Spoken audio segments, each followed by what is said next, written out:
ఇప్పటి వరకు 6 హత్యలు జరిగాయి, మరో 4 జరగబోతున్నాయి అంటున్నారు. పోలీసులు ఈ విషయంలో ఏం చేయలేకపోతున్నారని బయట మాట్లాడుకుంటున్నారు. సాహుల్ సార్ మాటల నుంచి నాకు ఒకటి అర్థమైంది సార్. ఈ కేసును ఎవరో పెద్ద తలకాయకే అప్పగించబోతున్నారు. మీ వల్ల కావట్లేదని కొత్త ఆఫీసర్ వస్తున్నాడటగా. ఆ రాబోయే కొత్త ఆఫీసర్ ఎలా ఉంటాడో నాకు బాగా తెలుసు. Who are you? Derek Abraham, my most effective man.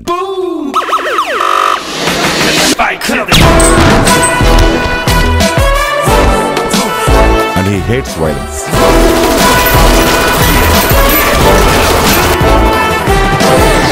ఆ కిల్లర్ 10 మందిని చంపి తీరుతానని ఏదో పిచ్చి లెక్కలు రాసుకున్నాడు సార్. పిచ్చి వాళ్ళు మాట్లాడే మాటలు సార్.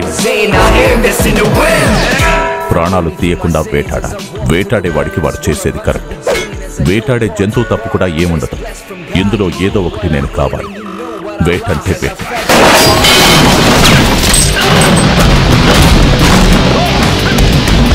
నెక్స్ట్ ఎవరిని మర్డర్ చేయబోతున్నాడో ఎలా తెలుసుకోవటం?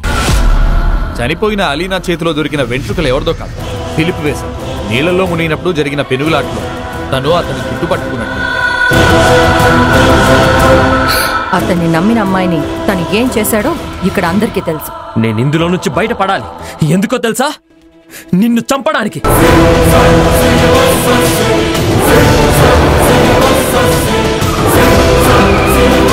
కాల్చాల్సింది మనసుతోనో మైండ్తోనో కాదు, గన్నుతో.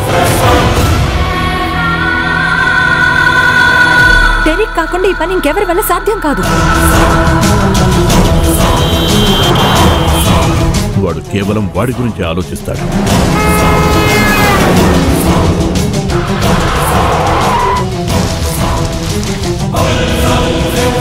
ఇక ఎలాంటి హత్యలు జరగవు.